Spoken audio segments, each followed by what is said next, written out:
The single mom waitress got yelled at by a customer. The mafia boss took his name. It was Monday night in Raven's Ferry. This part of Massachusetts felt like the end of the line, a place where the Atlantic came to scream. The rain did not just fall. It battered the windows of the harbor and hearth, a horizontal assault driven by the ocean's roar. Inside, the red neon sign bleeding through the glass cast slick, wet shadows on the scratched wooden floors, turning puddles of melted ice into pools of electric red.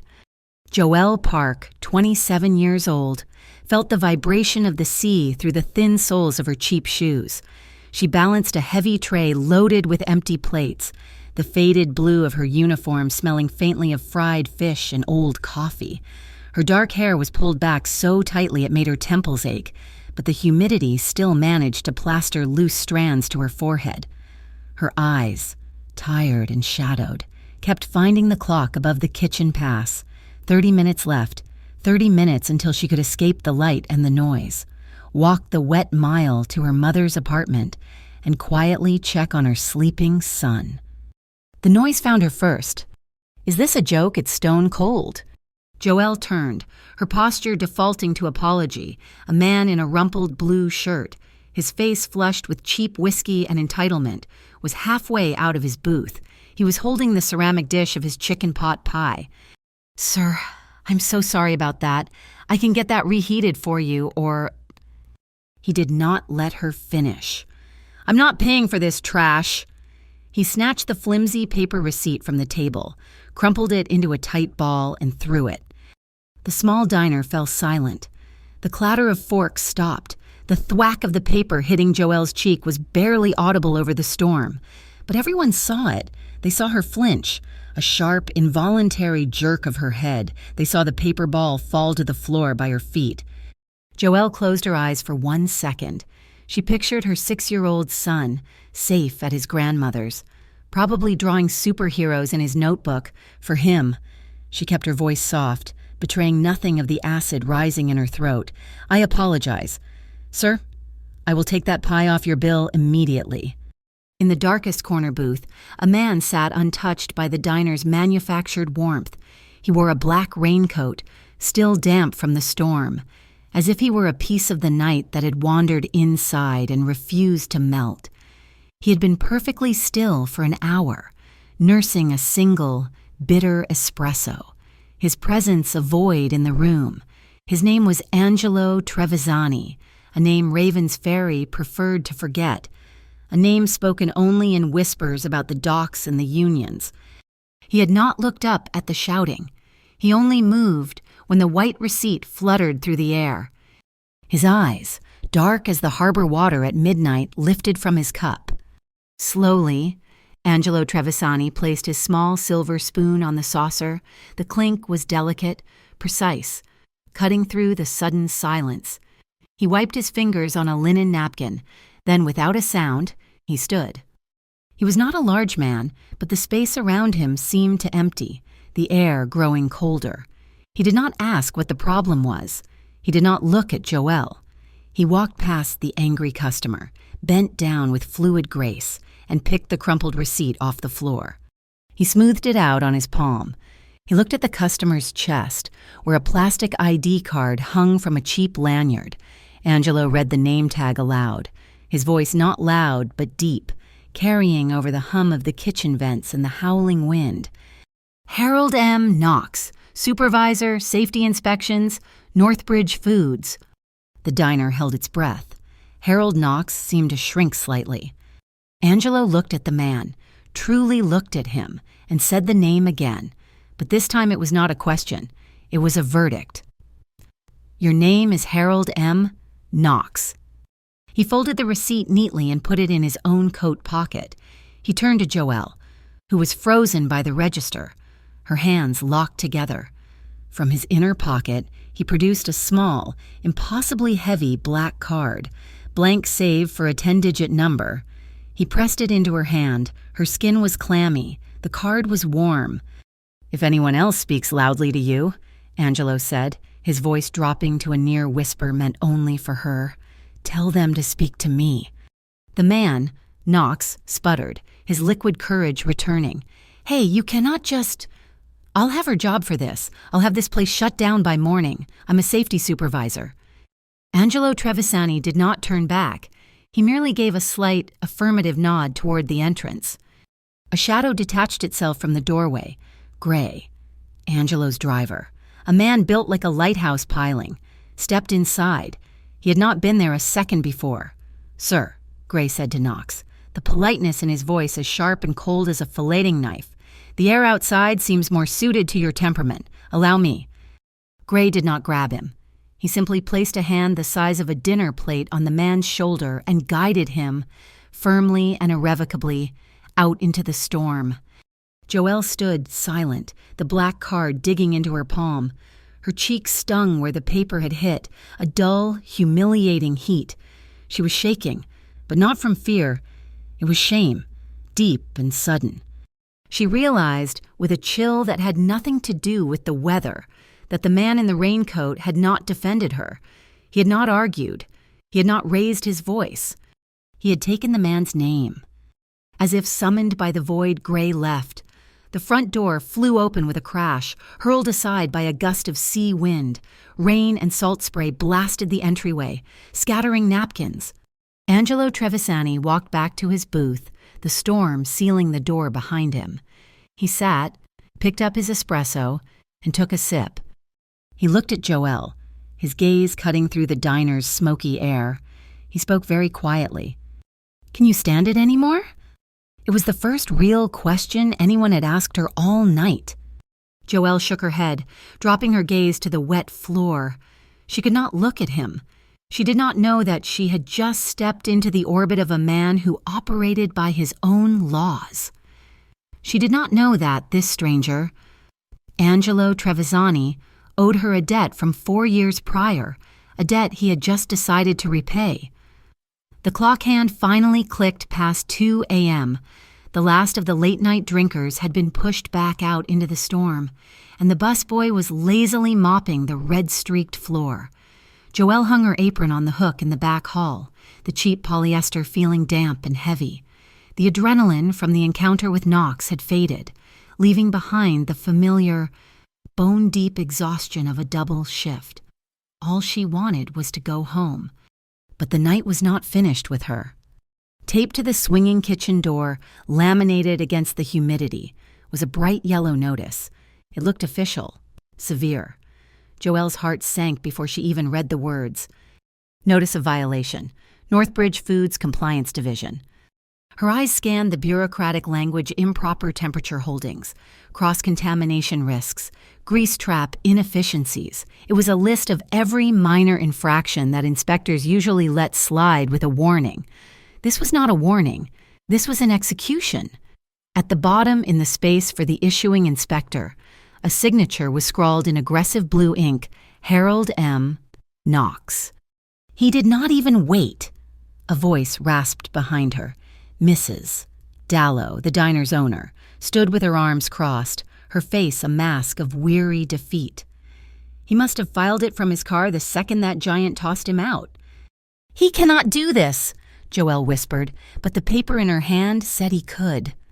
"He can, Mrs." Dallow corrected, her voice brittle. "And he did. If they make us close for 1 week for reinspection, we are done. We are dead." She ran a hand through her graying hair, looking past Joelle toward the rain-slicked street. "It is the council. The Ravens Ferry Consolidated Council. They have been squeezing us all year. Every permit, every tax, every little fine. They want this block. They want to tear down everything from here to the water and put up that glass box mall. And they do not care who they starve to do it." Joelle's stomach twisted. This was not about cold pie. This was about property, and she had just become the leverage.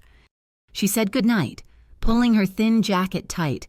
The man in the raincoat, Angelo, had vanished as silently as he had appeared, leaving only the memory of his dark eyes and the heavy black card now tucked deep in her jeans pocket. The rain had lessened to a stinging drizzle. Joelle hunched her shoulders and started the long walk. She pulled out her phone. An old model with a spiderweb of cracks across the screen, to text her mother she was finally on her way. A new email sat in her inbox. The sender was an impossible string of letters and numbers. The subject line was blank. She opened it. "Quit your job. Do it before we make you. We know everything about you. Joel Park. We know where he goes to school. A custody hearing is so easy to arrange for a mother who cannot provide a stable environment. Quit before you lose him." The phone slipped in her damp hand. The world tilted. This was not the council. This was not a building permit. This was a scalpel aimed directly at her heart, at her son. They knew his name. They knew her vulnerability. She looked around, her breath catching in her throat. The street was empty, washed clean by the storm. But she felt them. She felt the eyes across the street, half hidden in the alley by the wharf. A man leaned against the brickwork. He was just a shape, but he was watching her. It was Gray, the human lighthouse, idly smoking a cigarette in the rain. He was not looking at her, but at the street itself, his head turning with slow, mechanical purpose, cataloging every passing car, every shadow that moved. Angelo Trevisani was gone, but his sentinel remained. This was not random. This was organized. Joelle forced her legs to move. She needed to get to her son. She called her mother. The phone pressed hard against her ear. "Mom, I am going to be late. No, I need to walk. Can you just make sure the bolt is locked?" She did not walk toward her mother's apartment. She walked toward the water, toward the Kingfisher Bridge, the high iron span that connected the old harbor district to the newer, wealthier side of town. The wind was raw up here, whipping her hair across her face. Halfway across, she stopped, gripping the cold, wet railing. Below her, the black water of the bay churned. A massive billboard, illuminated by harsh white lights, loomed over the far side of the bridge. Axiom Sentinel, it read, blue and silver. The logo looked like a predator's eye. Private security, asset protection, risk analysis. It was a new company, one that had sprung up in the last year. Their slick black cars suddenly parked outside council meetings and construction sites. "They are good at what they do." Joelle screamed, spinning around, her hand flying to her chest. Angelo Trevisani stood 2 feet away. He had made no sound. The wind covered his approach. The collar of his black raincoat turned up against the sting of the rain. He was not even breathing heavily. He just appeared, a piece of the night itself. His pace fell into step beside her as she started walking again, faster this time. "Knox does not have the spine to send an email like that," Angelo said, his voice calm, conversational, as if they were discussing the weather. "He's just the boot. He's not the man telling him where to kick. Knox has a sponsor, someone on the Ravens Ferry Consolidated Council." Joelle stopped dead. The bridge vibrated under her feet as a truck rumbled past. "Who are you? How do you know this? How did you find me?" Angelo stopped too, turning to face her. The shadows under his eyes were deep. He looked out at the churning bay, at the distant lights of the luxury condos. 4 years ago, he said, his voice flat, an old woman named Sophia Trevisani was served an eviction notice from her apartment on Anchor Street. Her landlord had sold the building to a developer. She was given 48 hours in winter. Joelle searched her memory. Anchor Street, a tiny, crumbling building, an old Italian woman who spoke almost no English. "A petition was started by the other tenants," Angelo continued, his gaze fixed on the water. "A request for a 30-day deferral from the city, just to get her through the cold snap. Nobody would sign it. They were afraid of the developer. But one person did. A part-time waitress working at the coffee shop next door. She signed it, filed it, and never put her own name on the paperwork. She saved my mother's life." Joelle's hand went to her mouth. "Sophia, that was your mother." "I keep a ledger," Angelo said, finally turning to look at her. His eyes were not cold now. They were heavy, weighted with something Joelle could not name. "Every debt is marked. Every favor is recorded. I have owed you for 4 years." He nodded back toward the diner. Tonight, I start to pay. A white van, unmarked, no license plates, was parked at the far end of the bridge, idling. It had been there since she stepped onto the bridge. Angelo did not even look at it. He spoke into his cuff. "The van. Get the plate." From the shadows near the bridge entrance, Gray's voice crackled, impossibly clear through a hidden earpiece in Angelo's ear, though Joelle could just barely hear it. "No plate. Axiom. Their rear convex mirror is custom, military grade. I am sending the photo now." Angelo nodded to himself.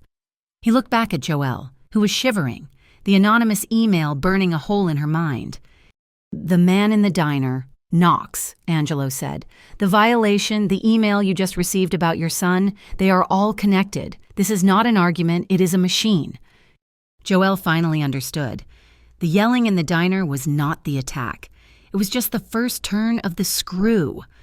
The true target was her life. They were going to crush her on paper, smear her online, and use the full, sterile power of official seals and administrative law to take her child and drive her out of town. And the man in front of her was the only person who seemed to see the machine's gears. The apartment at Seabird Walk was not a home. It was a holding cell for anxieties. The complex was cheap, smelled of damp plaster and boiled cabbage, and the walls were so thin Joelle could hear her neighbor's television murmur through the night. She sat at her small, rickety kitchen table, the one she had found on the curb, and looked at the pile of mail. They were not letters. They were demands. The red-bordered envelope from the power company, threatening disconnection, the pale blue one from the pharmacy, a polite reminder that her mother's asthma medication copay was 90 days past due, and the worst one, a cheerful yellow flyer from her son's after-school program, asking for the $20 activity fee she had not been able to pay for 3 weeks. These were the invisible debts, the ones that did not break your legs but suffocated you slowly, wrapping around your throat until you could not speak, could not ask for help, could not breathe. This was the silence of poverty, a constant, low-grade hum of panic. Her cracked phone buzzed on the table, skating across the wood. It was not an email this time. It was a text from an unknown number, containing only a link to a local Ravens Ferry gossip forum. Her fingers were numb as she clicked it. The video was short, only 15 seconds. Grainy and dark, clearly filmed on a hidden phone. It showed her, in her uniform, at the harbor and hearth. It showed her face, twisted in an ugly sneer. Her voice, distorted but recognizable, yelling at an unseen customer. "You do not like it, then get out. We do not need your money." Joelle dropped the phone as if it had burned her. Her hands flew to her mouth, a sob catching in her throat. It was a lie. It was a fake. She had never said those words, never made that face. It was her, but it was not her. They had stolen her face, her voice, and turned her into a monster. This was the modern-day Scarlet Letter, a digital brand designed to make her unemployable, unstable. Her hands were shaking so hard she could not pick the phone back up. "It is a deepfake." Angelo Trevisani's voice came from the doorway. He was leaning against the frame, his raincoat dripping onto her worn linoleum. He had followed her home, silent and unseen. He looked from her pale, terrified face to the phone on the floor. "It is not perfect," and he said, his voice a low rumble. "The lighting on your jaw is inconsistent with the overheads in the diner, but it is good enough to get you fired." "How can they do this?" she whispered, tears of rage and helplessness stinging her eyes. He did not offer her false comfort. He did not say it would be okay. He walked into her small kitchen, picked up the phone, and watched the video once. His expression did not change, because it is cheap, it is fast, and it works. He looked at her, his gaze steady. "I cannot erase your past, Joelle. I will not promise you that, but I will expose the one who faked this." From his coat, he produced a new phone, slim, black, and unmarked. He placed it on the table on top of the overdue bills. "This is from Trevisani Protective Works. It is clean. My family's security firm." He tapped the screen, showing her a single, simple app, a blue icon shaped like a lighthouse beam. This is Harbor Light. If you are in trouble, if you feel you are being watched, you press it. It will alert me and my team instantly." Joelle looked at the phone, then at him. "I cannot pay for this. I do not want to owe more. I cannot be in more debt." "The debt was set 4 years ago," Angelo replied, his voice softening almost imperceptibly. "This is just interest." She reached for the phone, her fingers still trembling. He turned it over in his hand to show her the simple activation process. As she reached to tap the screen, her fingers brushed the back of his hand. It was the first spark, a sudden, unexpected jolt of warmth.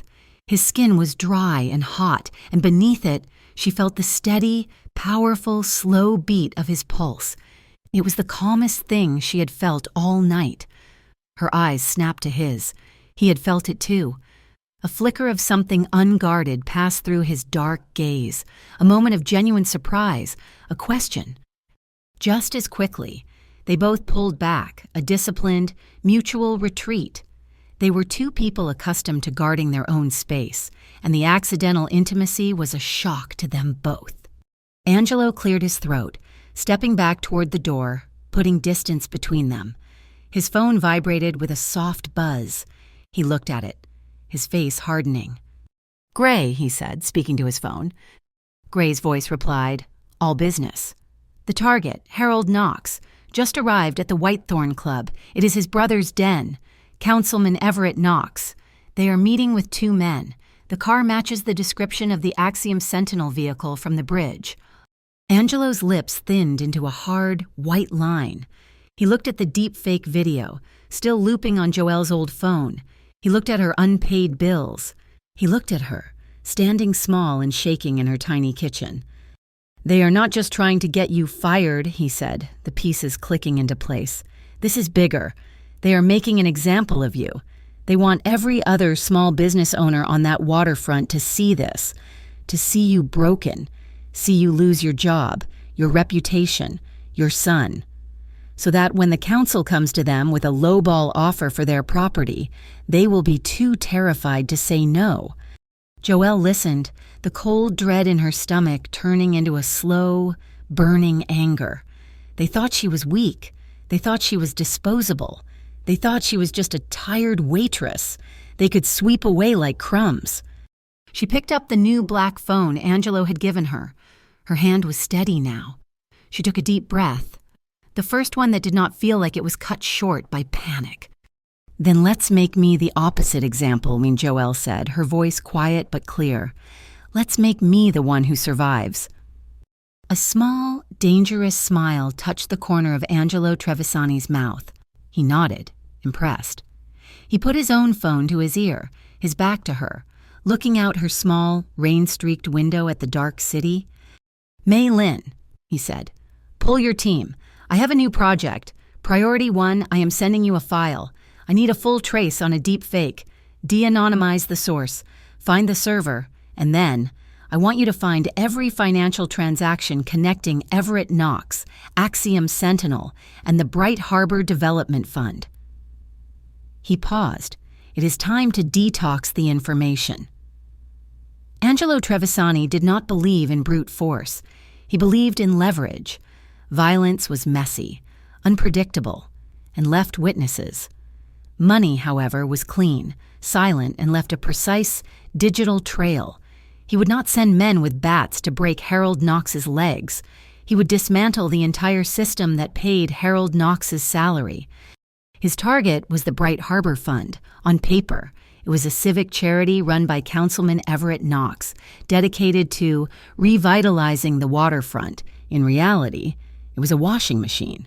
Angelo put his analyst, Mei Lin, on the scent.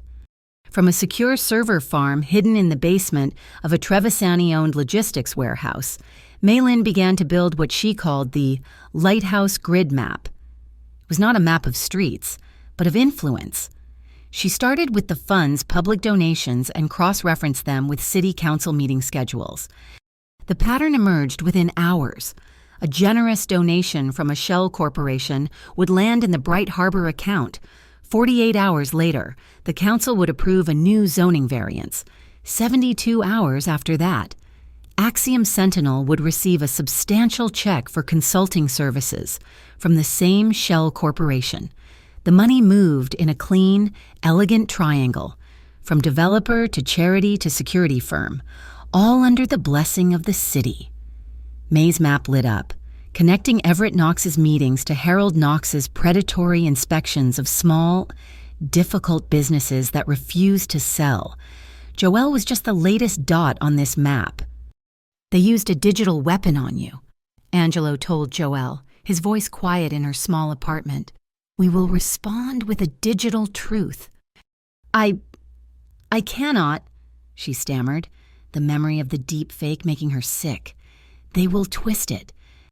"They cannot twist the diner's own security camera," Maylin's voice cut in, sharp and clear, from the speaker of the clean phone Angelo had provided. May had already pulled the footage from the harbor and hearth.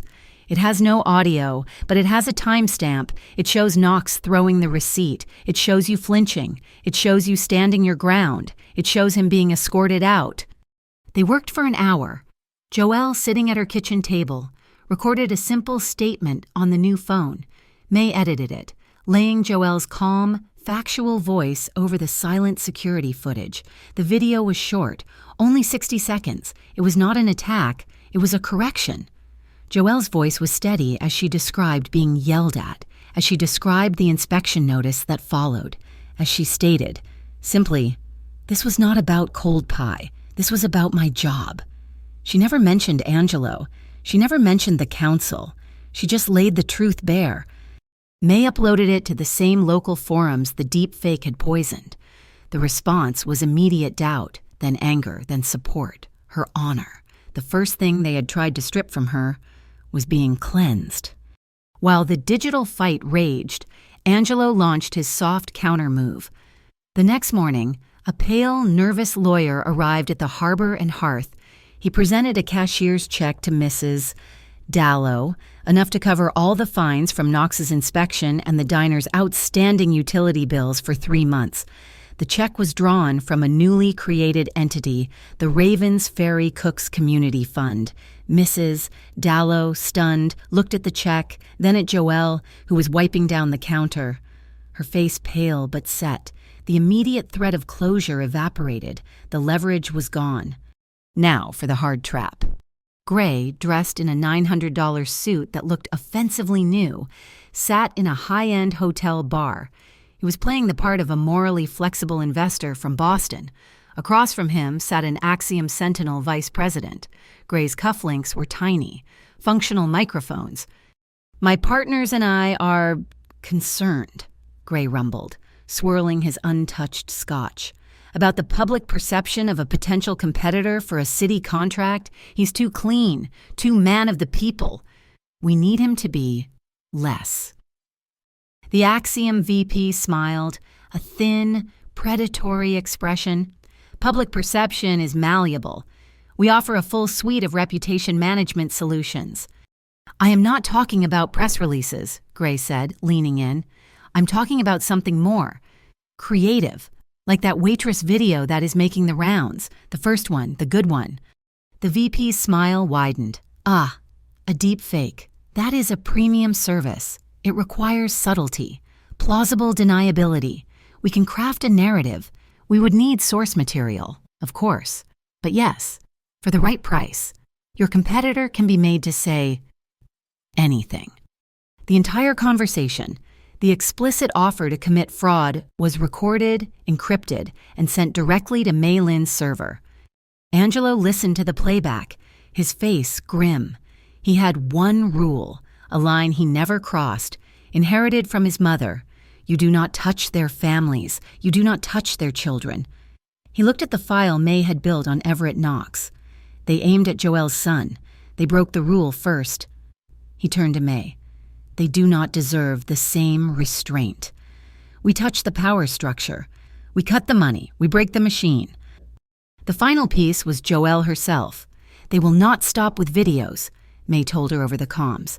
They will call you before a hearing, a permit review, a sanitation board. They will try to bury you in bureaucracy and make you look unstable. So they practiced, May, acting as a hostile councilman. grilled Joelle for hours. "Miss Park, is it true you have a history of financial instability, miss? Park, can you explain why Mr. Knox felt physically threatened by your staff?" At first, Joelle stuttered, apologized, over-explained. "No," Angelo's voice cut in. He had been standing in the corner, watching. "Stop apologizing for existing." He walked to her. "May, ask again." "Miss Park, is it true you have a history of instability?" Joelle looked at Angelo. He nodded once. She straightened her spine. "My finances are my private business, Mr. Knox was removed because he assaulted me." "Better." Angelo said. "Shorter. Look at her. Not at the floor. They are not your masters. They are public servants. They work for you." He took her to the empty hallway outside her apartment. "You need to learn how to walk through them," he said. "When you walk into that hearing, they will be staring, whispering. You cannot flinch." He stood at the end of the hall. "Walk to me." She started, her steps hesitant, her eyes flicking to the peeling wallpaper, the water stains on the ceiling. "No," he said. He met her halfway and stood directly behind her, so close she could feel the heat radiating from his chest, though they were not touching. "Again, walk, chin up. Look at the fire exit sign at the end of the hall. Do not look at anything else. I am right behind you. I am your wall. You will not fall." She started again. She could hear his breathing, a slow, steady, even rhythm behind her ear. She could feel his presence, a solid, unmovable force. She focused on the red exit sign. Her steps became certain, her stride longer. The flimsy walls of the hallway seemed to melt away. There was only the destination and the silent, solid presence guarding her back. She reached the end of the hall, her heart hammering, but her hands steady. She turned to face him. He was closer than she expected. His dark eyes were fixed on hers, filled with a quiet approval that warmed her more than any coat. "That," he said, his voice a low vibration, "is how you walk into a war." They stood in the silence of the hallway for a long moment, the air thick with unspoken trust. "Back in the apartment," May's voice crackled. "It is set. The Bright Harbor Fund is hosting its annual Anchor of the Community Gala. In 3 days, at the Peregrine Lighthouse Museum, Everett Knox will be the keynote speaker." Angelo looked at Joelle, a silent question. She nodded, her chin still high. "Anchor night," Joelle said. "Let's show them what happens when they try to pull an anchor down." The Peregrine Lighthouse Museum was a tower of glass and old stone, jutting out over the black, churning Atlantic. Inside, chandeliers dripped crystal light, reflecting the restless waves below. The air was thick with expensive perfume and the murmur of Raven's Ferry's elite. Joelle Park felt like a ghost. The simple, dark blue sheath dress May had procured for her was elegant, but it felt like a costume. Her dark hair was coiled in a low, tight bun, exposing the vulnerable line of her neck. She looked less like a guest and more like high-end help, which was exactly the plan. Across the grand hall, she watched Angelo. He stood near the entrance, a stark figure in a perfectly tailored black suit. He was adjusting his silk tie, his movements precise, economical and utterly calm, like a soldier performing a familiar ritual before battle. 10 minutes until the keynote, he murmured. Suddenly at her side, he had moved through the crowd without a sound. "Are you ready?" Joelle's hands were ice cold. She shook her head, unable to speak, her throat tight with a fear so profound it threatened to paralyze her. "I feel sick. Angelo, I cannot—" He did not argue. He simply placed a hand on the small of her back, a light, impersonal pressure, and guided her away from the noise, through an archway, and into a dark, empty exhibition room. It was filled with old nautical charts and brass sextants in glass cases. The only light was the cold, blue-gray glow from the storm, filtering through a massive glass ceiling where the rain hammered in rhythmic waves. The room smelled of floor wax, old wood, and the sharp tang of the sea. He stood in front of her, blocking the rest of the gala from her view.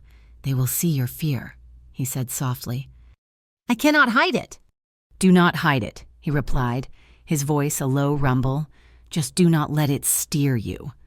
He was close, so close she could feel the heat radiating from his body, a stark contrast to the cold, damp air of the museum. He did not reach for her, did not try to comfort her with a clumsy pat. Instead, he raised one hand, his fingers gently brushing her chin, tilting her face upward.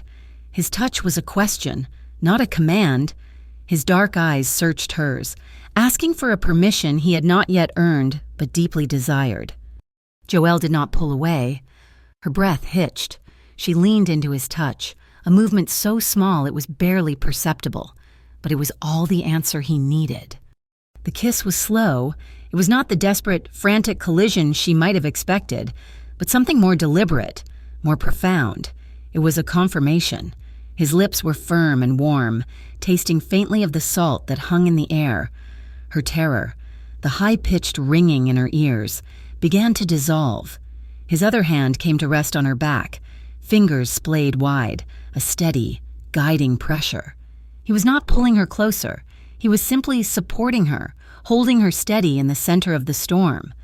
She responded, the frozen column of her fear breaking apart, replaced by a sudden, sharp spike of want. Her hands, which had been clenched into fists at her sides, slowly uncurled.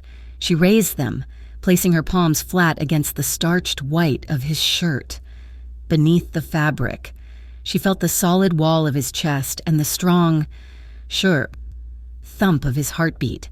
It was the calmest, most real thing she had ever felt. The silk of her dress rustled against his suit.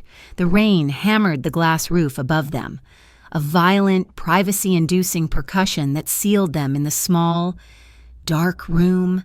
He deepened the kiss, his mouth moving over hers with a devastating, controlled hunger. A sharp click-clack of hard-soled shoes echoed from the marble floor of the main hall. An elevator dinged, security, making their rounds before the speech. They broke apart, but not far. They were still standing inside each other's space, breathing the same air. His eyes were darker now, promising things that had no place in this night of cold calculation. Her lips were slightly swollen, her pulse racing against her throat. "Later," he whispered, the single word a binding contract. The gallery doors swung open, spilling the bright, artificial light of the gala into their refuge.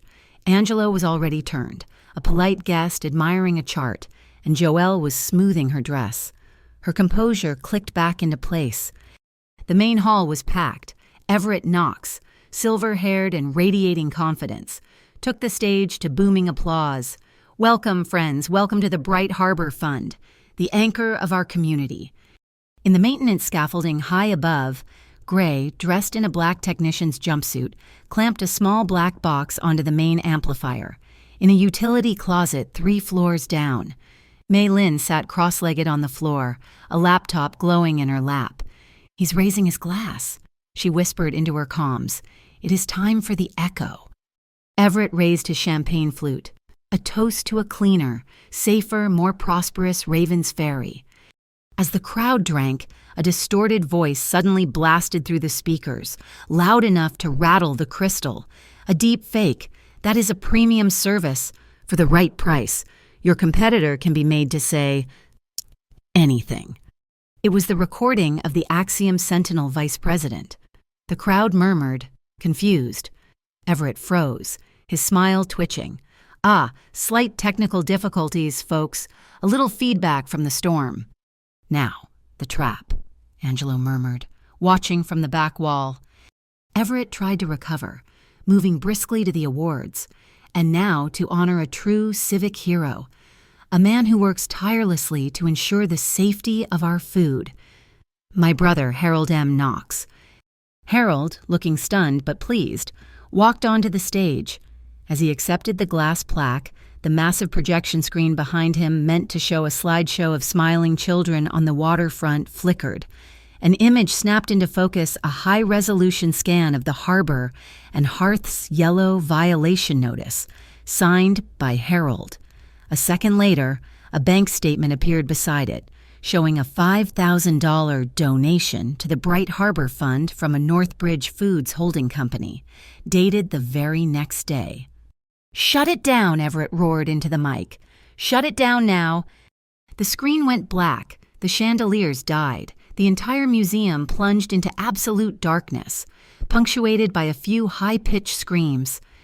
"They cut the main power," May's voice said, calm and cool in Joel's ear. "Axiom is reacting, but I'm on battery backup. They are not in control." Emergency lights, casting an unsettling green glow, flickered on. The crowd, panicked, began to move toward the elevators. A dull, metallic thud echoed from the lobby. "That was Gray," Angelo said, his voice level. "He just locked the elevator call buttons on every floor. No one is leaving." Everett Knox stood on the stage, his face a mask of purple rage in the eerie green light. "This is an outrage, a sabotage, an attack by local criminal elements trying to stop our city's progress." A cold, amused voice cut through the nervous chatter. "Councilman?" Angelo Trevisani stepped out of the shadows, walking calmly toward the stage. The green light carved his face into sharp angles. The entire room went silent. They all knew that face. "Which criminal elements are you referring to, exactly?" Angelo asked, his voice polite. Everett sputtered, "You... Trevisani, this is your doing." "Me," Angelo smiled, a chilling expression that did not reach his eyes. "I am just a guest, like everyone else who came here to support your... charity." He gestured to the tables. "In fact, I was just about to make a donation." "The QR codes," May whispered. "Now, Joel." People, trapped and suddenly very curious, were picking up the small, elegant placards on their tables, the ones that read, "Scan here to support the Bright Harbor Fund." They scanned them with their phones. The codes did not lead to a donation page. They led to May Lynn's lighthouse grid map. A collective gasp sucked the air from the room. On dozens of small, bright screens, the entire conspiracy was laid bare and clean. Simple graphics, the flow of money from developers to Bright Harbor, the corresponding payments to Axiom Sentinel, the list of small businesses, including the Harbor and Hearth, that had been targeted by predatory inspections. It was all there. Undeniable. Public. Cameras, which had been off, were suddenly on, their flashes blindingly bright. Reporters, smelling the biggest story of the year, rushed the stage. Amid the chaos, Joelle Park stepped away from the catering station. She walked to the edge of the crowd, her simple blue dress an island of calm. A reporter thrust a camera in her face. She did not flinch. She did not look at the floor. She looked directly into the lens, her voice clear and strong, cutting through the noise. "My name is Joelle Park. I am the waitress they smeared. I am the one they tried to silence. I am still here." The flashes exploded, turning the world white. As the crowd surged forward, Angelo moved to her side. He found her hand in the chaos and, for one brief, powerful second, his fingers interlaced with hers. It was not a gesture of possession. It was an anchor. It was just enough to keep her standing as the storm broke all around them. The morning after the gala felt like the air after a grenade blast, still, but ringing with shock. The front page of the Ravens Ferry Herald was a pixelated photo of Angelo Trevisani, his face half in shadow, staring down a red-faced Everett Knox, the news anchors, who usually reported on fishing quotas and high school football, were speaking in breathless, serious tones. The official responses were fast and laughably predictable. The Bright Harbor Fund issued a statement decrying the malicious and coordinated digital attack by disgruntled parties. Axiom Sentinel's lawyers threatened to sue every media outlet in the state for defamation and corporate espionage. The Ravens Ferry Consolidated Council called an emergency closed-door session, from which a junior aide emerged only to say, "The council has no comment." But the machine Joelle and Angelo had kicked was now turning, and other, larger gears were engaging. The Metropolitan Integrity Bureau, a quiet state agency with a reputation for dismantling corrupt local governments, announced it was opening a special investigation. The local MIB field office, supported by a tactical unit from the Seabright Port Authority known as SPATU, set up a visible surveillance post in a coffee shop directly across from Axiom Sentinel's sleek, mirrored headquarters. The sharks were in the water. At 7 a.m., Joelle Park put on her blue uniform. It felt different. It was no longer a symbol of her servitude. It was armor. She made her son breakfast, kissed his sleeping head, and walked to the harbor and hearth. When she pushed open the kitchen door, Mrs. Dallow just looked at her, then nodded once. A deep, respectful gesture. Coffee's fresh. Joelle. The diner was quiet. The few regulars nursed their cups, stealing glances at her, whispering. She tied her apron, her hands steady, and went to the first booth. "What can I get you, Frank?" He just looked at her, his eyes wide, and ordered his usual. As she was pouring his coffee, an old woman from a corner booth, a woman with white hair and a kind, wrinkled face, walked over to her. She put her frail, papery hand on Joelle's arm. "I saw the news, dear," the woman whispered, her voice surprisingly strong. "All those years, those men. We all knew, but we all stayed quiet." She squeezed Joelle's arm. "You did not stay quiet. Don't let them make you small again." The woman pulled Joelle into a brief, fierce hug. It was a jolt of pure, unexpected strength. This, Joelle realized, was the true antidote to the deep fake, to the shame. Not money, not revenge, but the solidarity of a stranger. The diner door opened, the bell jingling violently. The whispering stopped. Harold Knox walked in. He was not wearing his rumpled inspector's shirt. He was wearing a cheap, tight suit, his face pale and slick with sweat. He was flanked by two other men. They were tall, unnervingly fit, and wore identical navy blue windbreakers. They did not look like cops. They moved too quietly, their soft-soled shoes making no sound on the wooden floor. They smelled faintly of chlorine, a sterile, chemical scent that did not belong in a diner. Across the street, in a parked sedan, Gray lowered his binoculars. He tapped a message into his phone. "Angelo, Knox is here. He brought 2, soft soles, chlorine smell, not government, Axiom private muscle." The 2 men fanned out, one blocking the exit, the other standing by the kitchen pass. Harold walked directly to the counter where Joelle was standing. "Well, you made quite a mess," Harold hissed, his voice trembling with a mixture of rage and fear.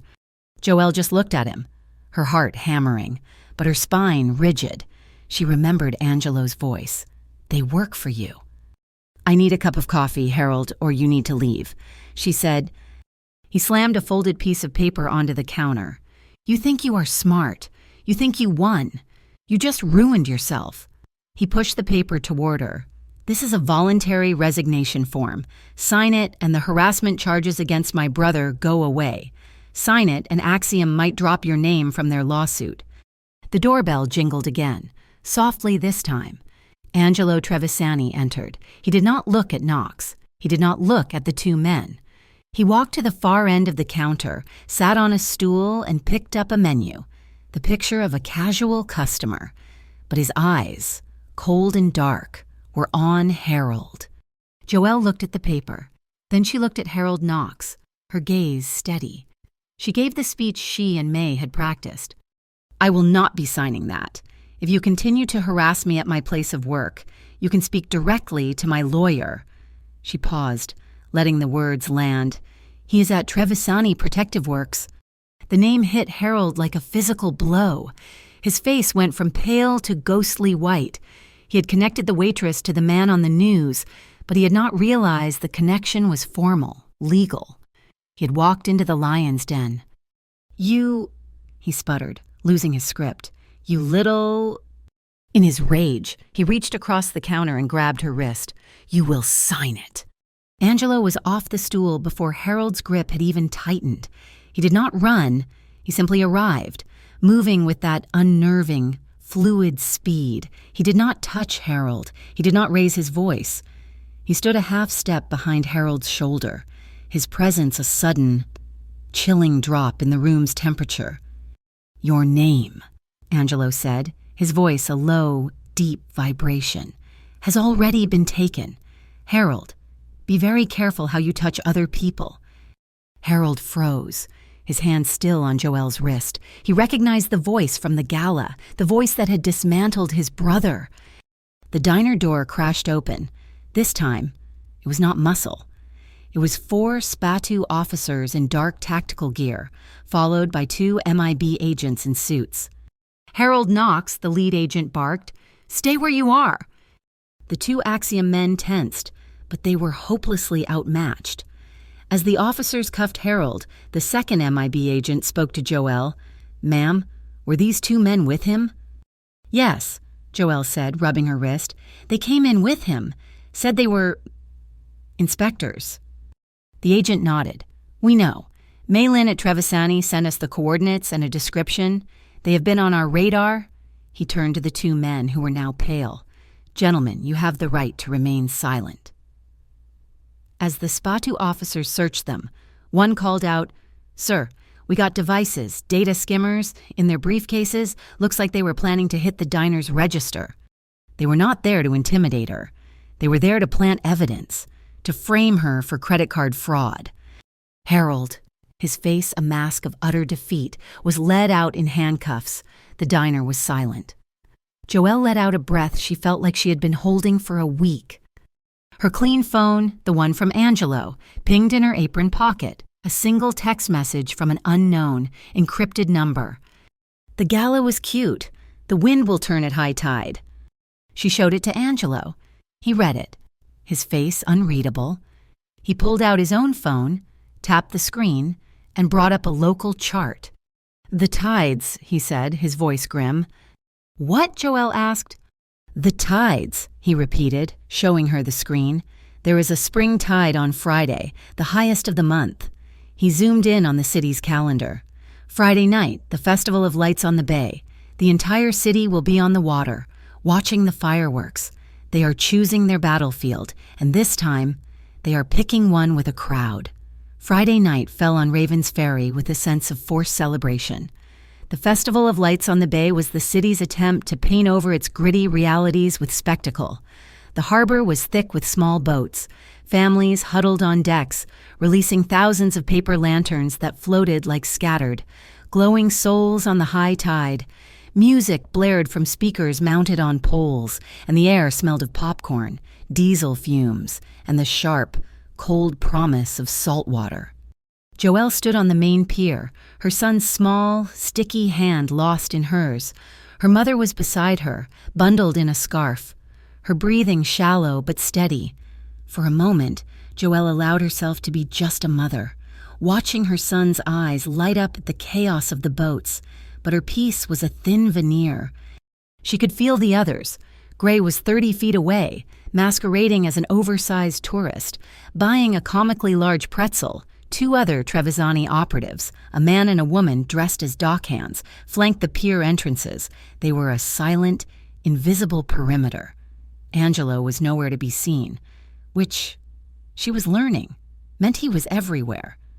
"Look, Mommy fireworks," her son yelled, pointing to the sky above the open water.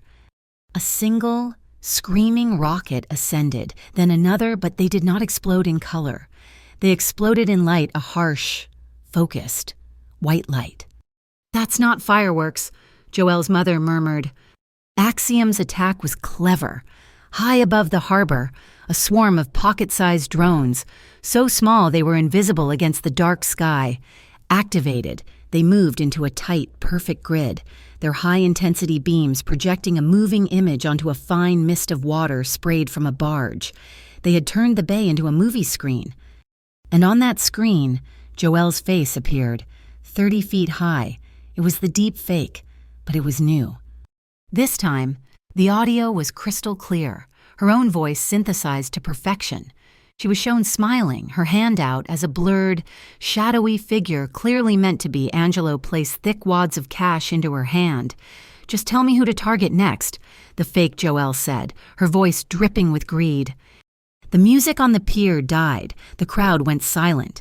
People turned from the paper lanterns to the massive, watery accusation. They looked from the screen to Joelle, standing under a docklight, her face pale with shock. They recognized her. The whispers started, ugly and immediate. I knew it. A setup. Working with the mob. They were re-smearing her in front of the entire city. Before Joelle could even breathe, Mei Lin's counteroffensive struck. The image on the water flickered, tore, and dissolved. When it reformed, it was not Joelle's face. It was a bank ledger. It was the lighthouse grid map, now animated, showing a thick red line moving from the Bright Harbor Fund's account directly into Axiom Sentinels. Then, a new sound blasted over the pier's speaker system, overriding the festival music, a deep fake. That is a premium service. For the right price, your competitor can be made to say anything. It was the recording of the Axiom VP, his voice echoing across the water, amplified 1,000 times. Everett Knox's name, spoken by the VP, bounced off the buildings. The crowd gasped. This was not a rumor. This was a receipt. In the chaos, Joelle felt a presence at her elbow. Should have stayed home. Waitress. Harold Knox. His eyes were wild, bloodshot with panic and adrenaline. He was no longer a man with a plan. He was a cornered animal. Before she could react, he grabbed her arm, not her wrist, her entire upper arm, and yanked her, pulling her off balance. "Mom!" Joelle screamed, her son's hand ripped from hers. "Joelle!" her mother shrieked, stumbling. Gray was already moving, but he was blocked by the surge of the panicked crowd. Harold was dragging Joelle, using her as a shield, pulling her down the pier toward a dark, unsecured logistics boat used for the fireworks. "You are my ticket out of here." He shoved her toward the floating pontoon that connected the pier to the boat, his grip bruising. "Let her go, Harold." Angelo Trevisani stood at the base of the pontoon. He had emerged from the shadow of the harbormaster's office. He was not wearing his suit. He was in dark pants and a simple gray Henley that did nothing to hide the coiled, functional muscle beneath. Harold, seeing his escape route blocked, shoved Joelle hard, sending her stumbling into the small, open cabin of the boat. He scrambled in after her. "Stay back, Trevisani, or I swear to God I'll cut her." Angelo did not hesitate. He moved onto the pontoon, but he did not run.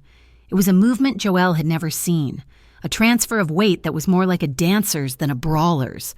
He crossed the unstable, bobbing surface as if it were solid ground, his center of gravity impossibly low, his movements economical and lethally smooth.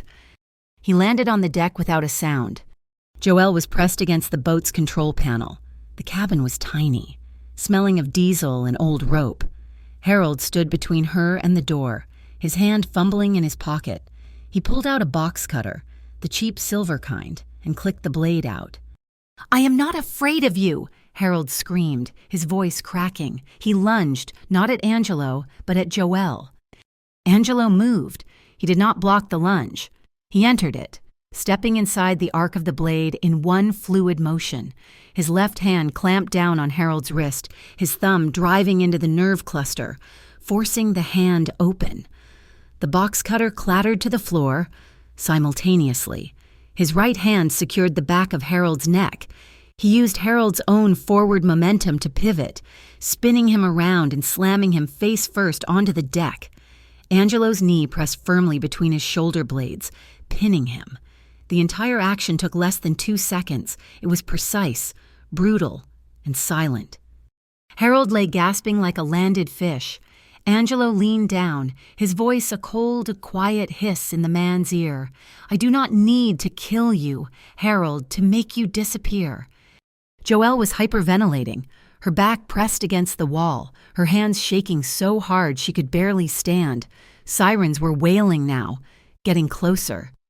She looked at Angelo, who was still calmly pinning the whimpering man. A wave of anger, hot and irrational, washed over her fear. "Why?" she choked out. Angelo looked up, his face still hard from the fight. "Why what?" "Why are you always there?" she cried, her voice breaking. "Why are you always right there? 1 second before I am about to fall." He stayed down for a long moment, the sound of Harold's breathing and the distant fireworks filling the silence. Then he slowly rose, leaving Harold neutralized, and turned to her. His face was unreadable in the dark cabin. "Because," Angelo said, his voice raw, stripped of its usual control, "because I let my mother fall once. I was not there. I was young, and I was stupid, and I was not there when she needed me.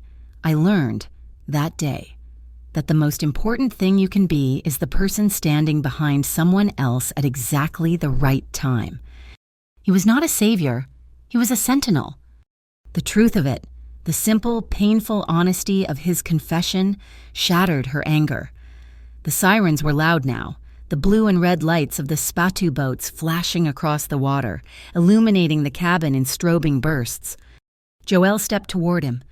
Her eyes were wet, stinging from the salt spray and the tears she refused to let fall. She reached up, her trembling hand touching his cheek. His skin was damp and cold from the sea air. "I hate," she whispered, her voice thick. "How right you are."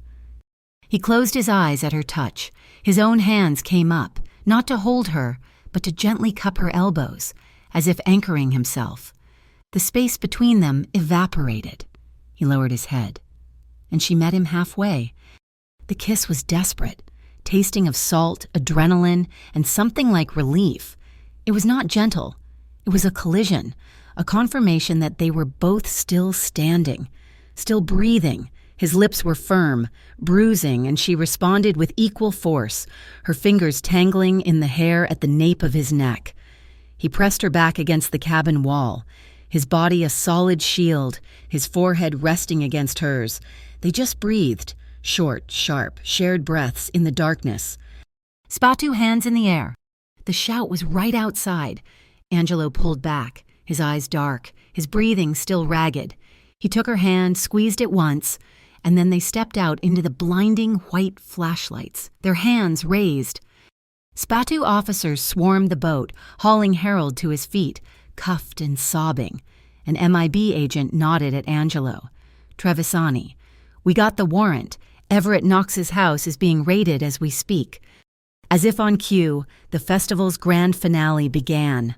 A barrage of fireworks exploded overhead, massive starbursts of red, green, and gold, bathing the harbor in brilliant light. On the deck, Joelle watched the reflections on the water. The lights, distorted by the high tide, were not round. They were pointed, long, sharp, golden arrows, all pointing in one direction. "May," Angelo said into his comms, never taking his eyes off the water. "The reflections. What am I seeing?" May's voice crackled. "I see it. The fireworks barge is anchored at Sector 4. The tide is pulling southwest. The refractions. They are pointing. God, they are pointing right at Pier 7, the old, decommissioned one." She paused, the sound of furious typing. "The city schematic shows a humidity-proof utility hub under that pier, a server room. That is where their data archive is. That is the brain." Angelo looked at Joelle. The noise, the lights, the sirens all faded. He held out his hand. "We are going to finish this, entière," he said. Joelle looked at his outstretched hand. She did not take it. Instead, she took a step and stood beside him, shoulder to shoulder, facing the dark pier. "We," she said, her voice finally steady. "We're going to finish this." Pier 7 was a skeleton, its old wooden pilings groaning under the assault of the high tide. The festival felt 1,000,000 miles away, its music and fireworks just a muffled, chaotic echo. Here, there was only the sound of water slamming against the supports and the sharp cry of the wind. A heavy steel door, painted bright utility yellow, blocked the entrance to the substructure. A red LED glowed on its magnetic lock. Gray stepped up, not with a crowbar, but with a small, metal case.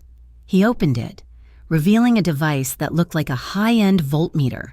He placed 2 sensitive pads on the lock's housing and dialed a frequency. A low, whining hum filled the air. rising in pitch. Then it clicked. The heavy lock disengaged with a solid thud.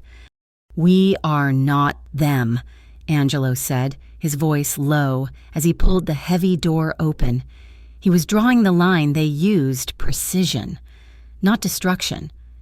The room inside was a blast of frigid, recycled air. It was a concrete bunker beneath the pier, filled with humming black server racks, their blue and green lights blinking like a sleeping city. The noise was a deafening, steady drone. Joelle, still damp from the sea spray, began to shiver violently. The adrenaline from the boat was fading, and the biting cold, combined with the sheer weight of her decision to be here, was overwhelming.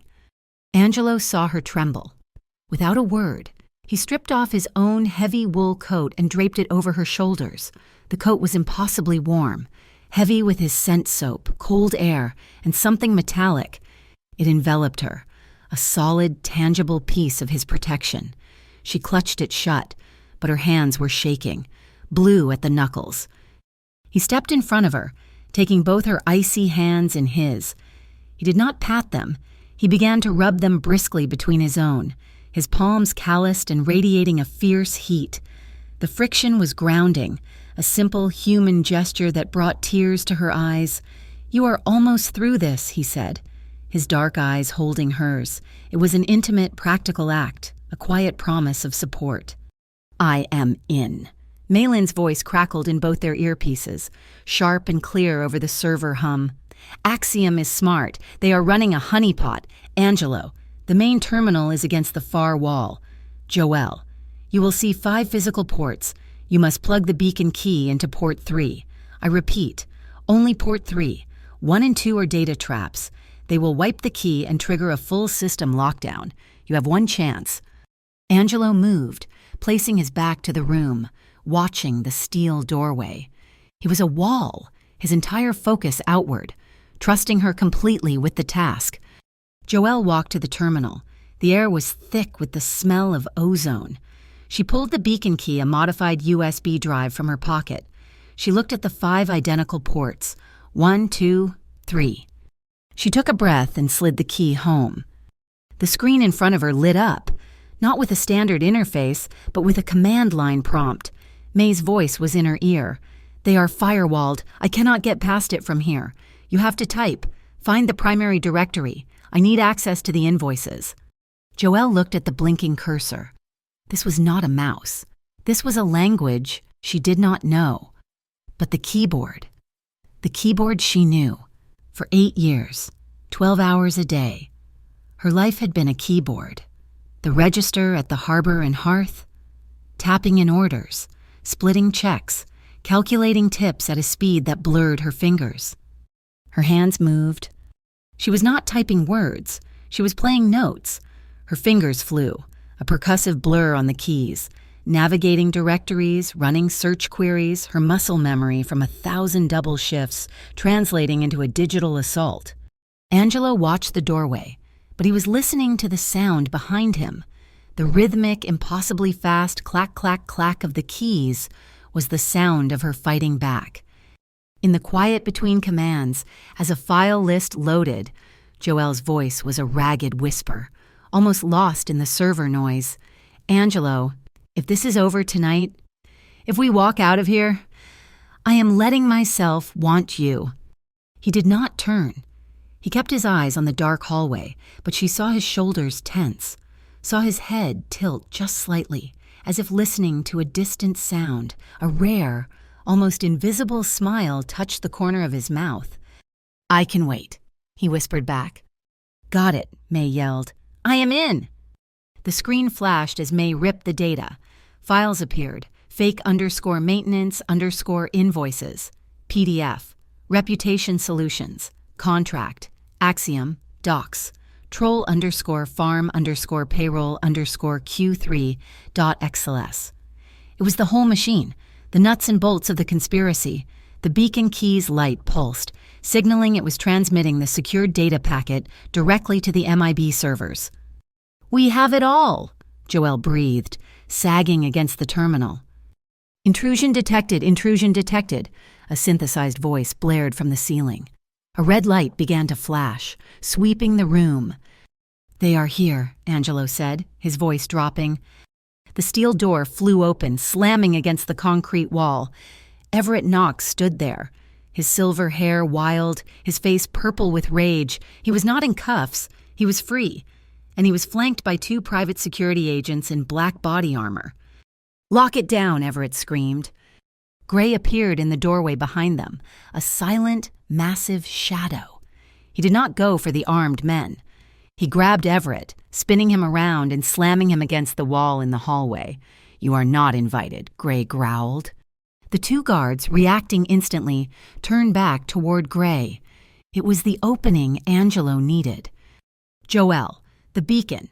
Take it and go," he commanded. "Service door by the water pump. Now." He did not wait for her reply. He moved, not toward the armed men, but toward a fire extinguisher on the wall, discharging it, filling the narrow hallway with a blinding white cloud of foam. Joelle snatched the beacon key from the port.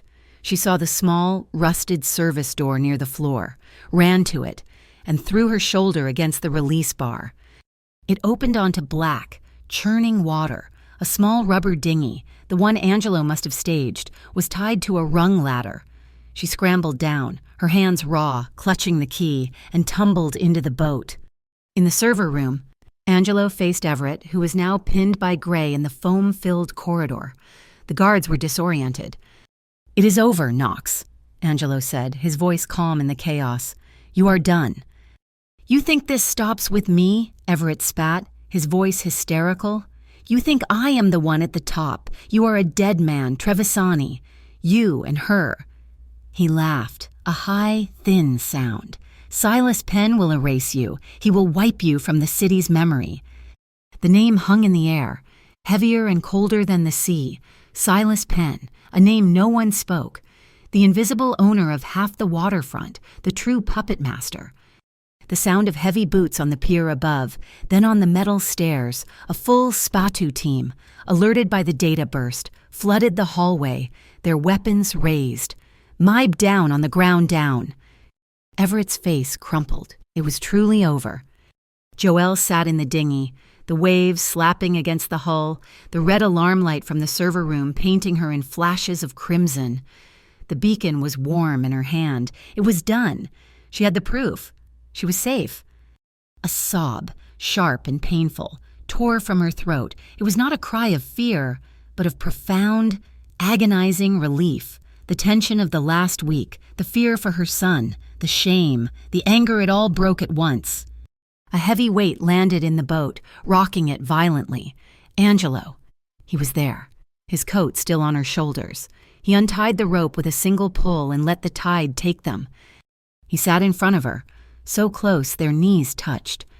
He watched her cry, his face unreadable in the dark. Then he reached out, cupped the back of her head, and gently pulled her forward until her forehead rested against his. She could feel his warm breath on her cheek, steady and calm. He did not silence her. He just sheltered her. "You did it," he whispered, his voice rough. "You saved yourself, Joelle. I just held the door." He did not take her home. Her apartment was compromised, a place of fear. Instead, they took the dinghy to a private dock on the far side of the harbor, where a nondescript building housed Trevisani Protective Works. Gray was waiting, a black sedan idling at the curb, and they were driven to a high-security freight elevator. It opened not into an office, but into Angelo's home. It was a penthouse apartment built into the roof of an old boathouse, a place of exposed wooden beams, dark leather and floor-to-ceiling glass that looked out over the entire bay.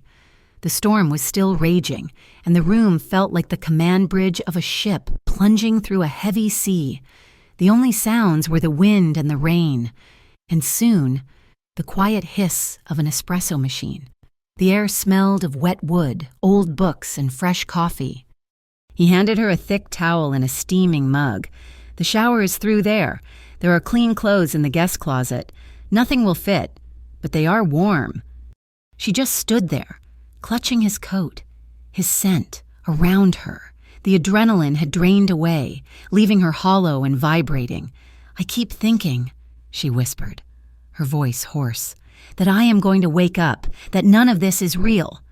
It is real, he said, his voice quiet. He stood across the room, giving her space, nursing his own coffee. I'm so used to being invisible, and she confessed, looking out at the chaotic water, or, worse, being seen as small, something to be stepped over. I think I got so used to it. I am terrified of anyone actually looking at me, truly looking. Angelo set his cup down. He crossed the room in 2 slow steps, stopping in front of her. "Joelle," he said, his voice a low, steady anchor in the storm. "I have seen you for a very long time. I saw you 4 years ago in that coffee shop. I saw you in the diner. I saw you on the bridge. You were never small." He reached out, not to touch her, but to gently take the damp, heavy wool coat from her shoulders. She was left in her thin, sea-soaked dress, shivering. "You are cold," he stated, a simple fact. He stood behind her. She was frozen, her back to him, watching their reflections in the dark, rain-lashed glass. She could feel his body heat, a furnace at her back. Slowly, his hands came up to her shoulders. He did not pull her back against him. He just rested them there, his thumbs gently rubbing the tense muscle through the damp fabric. His touch was a question. She let out a breath she had been holding and leaned her head back, just slightly. It was all the permission he needed.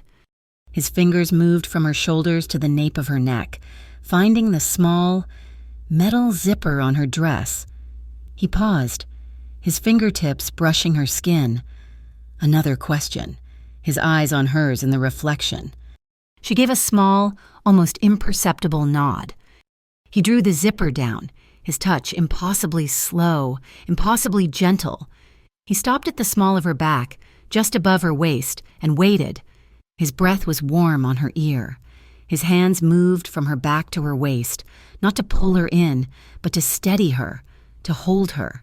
He dipped his head, his lips brushing the damp, cold skin of her neck, a touch so light it was barely there, but it sent a shock of pure heat through her entire body, chasing out the last of the cold. Joelle turned in his arms, her hands finding their way to his chest, clutching the fabric of his shirt. "Angelo?" she breathed. He looked down at her, his dark eyes no longer guarded, but filled with a profound, raw want that mirrored her own. "I am here," he whispered.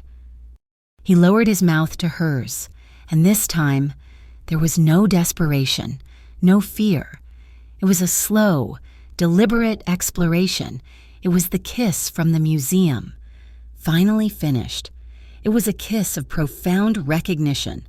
Her lips parted under his, and she responded with a matching, rising need, her fingers, which had been clutching his shirt, now tangled, pulling him closer.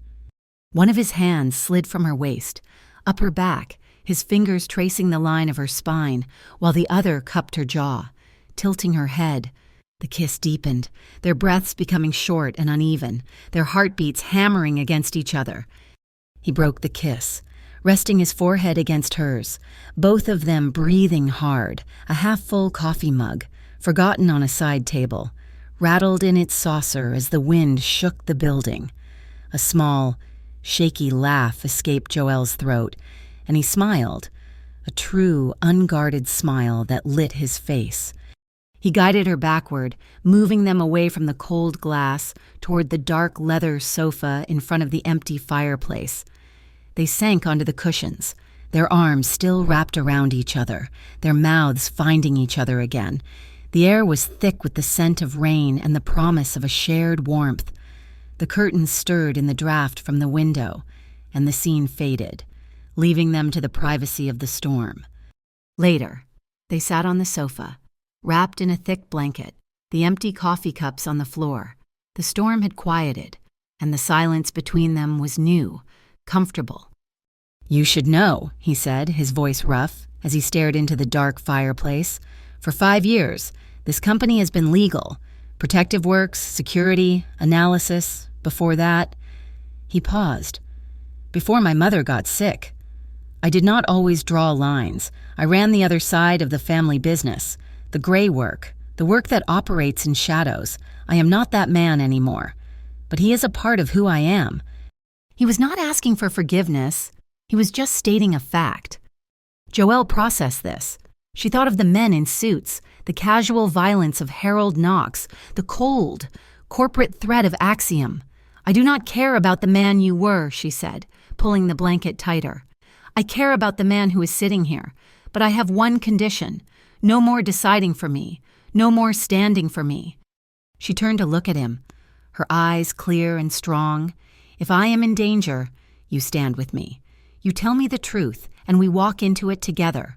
Otherwise this, she motioned between them, does not work. Angelo looked at her, a long, appraising gaze. He nodded once, a gesture of absolute respect. Together. The word was a promise, but it was broken almost immediately. The clean phone he had given her, sitting on the coffee table, lit up with a single, encrypted message from Mei Lin. MIB confirms Everett Knox is singing. He gave them the name Silas Penn. The money channel is the Black Gull Cold Storage Facility. Penn is hosting a private high-roller auction there tomorrow night. It is not for art. It is a money laundering event. The MIB is scrambling, but they have no warrant, no probable cause to get inside. Angelo read it, and his face hardened, the brief peace of the night shattering. He stood up, walking to the window. This is the line, he said, his back to her. This is Silas Penn. This is not Knox. This is the top of the pyramid, going after him, at his own event. That is not a legal line. That is a declaration of war. He was weighing it. She could see the old Angelo, the one who ran the gray work, warring with the new one. He was deciding how to protect her, how to hide her. Joelle stood up and walked to him. She slipped her hand into his. He looked down at their joined hands, surprised. Then we do not go, she said, her voice firm. He looked at her, confused. We do not go as operatives. We do not go to fight. She held his gaze. We call the MIB. We tell them we are going. We go as witnesses, as your mother's son, and as the woman they tried to erase. We are the probable cause.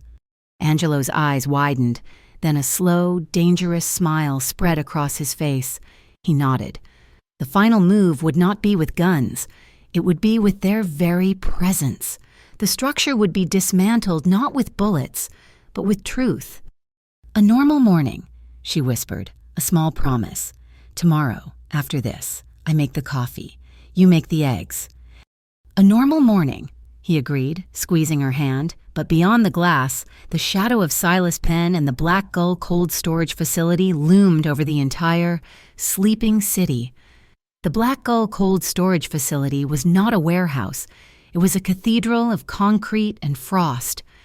The air hung still and cold under pale, mercury vapor lights that hummed, casting a sickly greenish-blue glow on everything. On a raised platform, Silas Penn stood, a man who looked like he had never seen a day of winter. He wore a cream-colored suit, his skin tanned, his smile as thin and biting as sea salt. He was speaking into a microphone, his voice smooth and reassuring, projecting over a crowd of Raven's Ferry's wealthiest, who were sipping champagne amid the frozen aisles. Community investment is not a cost, Penn purred. It is a privilege. It is the discipline our city needs to move forward. Undercover MIB agents, dressed as waiters and investors, milled through the crowd, waiting, their hands near their earpieces. A woman in a black catering uniform, a simple wool beanie pulled low over her hair, moved toward the stage. It was Joelle. She carried a silver tray with a single, untouched glass of water. She moved with practiced ease, invisible. Just another part of the service. As she bent to place the glass on the floor of the podium, her other hand, hidden by the tray, stuck a small black disc to the underside of the lectern. It was Mei Lin's invention, a vocal stress transmitter. As Joelle melted back into the shadows, Silas Penn continued, discipline to clear out the old, the unprofitable, the difficult. On a laptop in a surveillance van a block away, Mei Lin watched a graph. He's calm, she whispered. Vital steady. Let's change that, Angelo's voice replied. From the massive sliding bay door, Angelo Trevisani entered. He was not in a suit. He was in his dark coat, gray at his side, both men moving with a calm, deliberate purpose. They were not armed. Not visibly. They were simply present. Silas Penn, Angelo called out, his voice cutting through the polite hush. Penn stopped, his smile tightening. Mr. Trevisani, an unexpected guest. I am here for the community. Silas, Angelo said, walking to the foot of the platform. I have a few names for your investment fund. Maria Vlados, the Gull's Perch Bakery, lost her lease after a safety violation. Tomasz Nowak, Raven's Ferry Fishmongers, shut down for improper plumbing. He pulled a piece of paper from his pocket. I have 4 names here, 4 families who lost everything this quarter. He was putting faces to the statistics, blood into the spreadsheets. Silas Penn laughed, a dry, salty sound. As I said, this city needs discipline. This is just progress. In the van, May's eyes went wide. Spike, she said. A massive spike. He's lying. MIB.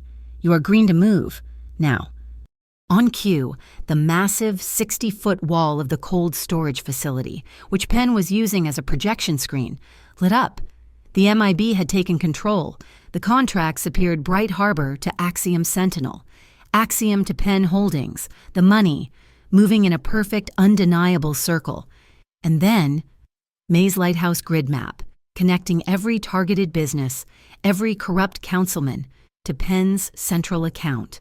The crowd of investors turned, their champagne glasses frozen halfway to their lips. "What? This is absurd," Penn yelled, his voice rising, his tan turning patchy and red. A digital forgery. The graph on May's screen spiked again, breaking the ceiling. "Then let's ask him," the MIB lead agent said, stepping from the crowd. As he spoke, 2 SPA2 officers dragged a shaking, cuffed Harold Knox into the light. "Mr. Knox, you were recorded by MIB agents during your confession. Please tell Mr. Penn what you told us about the data." Harold, his eyes wide with terror, looked at Penn. They said it was all backed up at Blackgull, in the nitrogen bay. They said if anything went wrong, they were triggering the cold purge, wiping the drives. It is on a timer. In the back of the room, an Axiom operative, realizing the trap was sprung, hit a button on his phone. A new sound joined the hum, a high-pitched alarm. Nitrogen purge in 90 seconds, a synthesized voice announced. "They are destroying the original evidence," the MIB agent yelled. "We cannot get a warrant for that bay in time." Angelo looked at Joel. "Stand with me," he said. They ran. They sprinted past the shocked crowd, past the MIB agents, toward the heavy, insulated door marked liquid nitrogen storage. Angelo threw his shoulder against the manual release. The door hissed open, releasing a cloud of Arctic vapor that cut at their skin. 60 seconds. The bay was a hell of frozen steel. Angelo located the server rack, its drives marked with the Axiom logo. It was bolted to the floor. "The key," he grunted. Joelle pulled the backup beacon key from her pocket. The physical port was at the bottom. Angelo wrapped his arms around the frozen metal casing and lifted. The strain was immense, his shoulders screaming in protest, the veins in his neck standing out. But he held the multi-100-pound rack just high enough for Joelle to get underneath. 30 seconds. Her fingers were numb, the metal burning her skin. She found the port, shoving the key home. A green light flashed. "It is in..." A dark shape, a drone, descended from the ceiling. It was not a camera, it was a blade, a multi-rotor cutter drone zeroing in on the beacon's data cable. Before it could strike, a massive hand shot out of the vapor, grabbing the drone mid-air. Gray, he had followed them. His hand was bare. The blade sliced his palm, but his grip did not falter. With a roar, he hurled the drone into an open brine tank against the wall. It hit the salt water with a massive flash of blue sparks and died. 10 seconds. In the main hall, Silas Penn was moving fast, slipping through a side door. He was met by a solid wall of black Spatu tactical gear. He turned, running for the loading bay, only to be met by the MIB lead. The exits were sealed. He was trapped. On the main screen, his voice stress graph was a solid, panicked red line, peaking just as his recorded voice played over the speakers. "Silas Penn will erase you." In the nitrogen bay, the green light on the beacon flashed, the data stream 99% complete. Then, it stopped, frozen. It hung, Joelle yelled, the cold stealing her breath. The system locked. "Purge in 3, 2. Joelle stared at the blinking cursor. She knew this. A frozen register, a bus error, her hand moving from pure, 8-year-old muscle memory, shot out. She hit a 4-key combination on the maintenance board control, Alt F9 escape. It was the old wake bus command from her cash register. The port was not dead. It was asleep. The command forced the data stream through a secondary diagnostic port. The green light turned solid blue, 100%. Nitrogen purge complete. The room filled with white gas. Sirens wailed, loud and final. Silas Penn was on his knees, his hands cuffed behind his back, his cream-colored suit soiled. It was over. The Harbor and Hearth did not close. The Bright Harbor Fund was dissolved by the state attorney general. Axiom Sentinel was shuttered, its assets seized. The Ravens Ferry Council saw 4 members recalled in an emergency election. The power had shifted, not by a gunshot, but by a paper trail and a waitress who refused to stay small. Dawn. The light was pale, thin, and gray. Spreading over the calm harbor, the diner was open, the bell jingled. Joelle, in her clean blue apron, was pouring coffee. She chose the shift.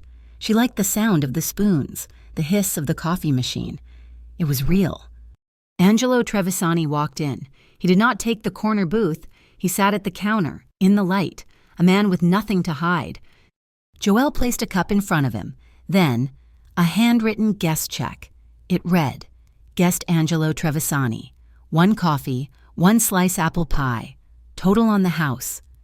He looked at it, then up at her, a slow smile spreading across his face. "I'm still leaving a tip," he said, his voice low. He put a $20 bill on the counter. "But the name of the man who yelled at you, Harold M. Knox." I took it, and then the entire city took it.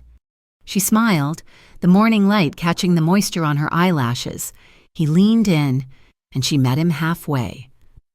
They kissed over the counter, a slow, warm kiss that tasted of coffee and the promise of a normal morning. Outside.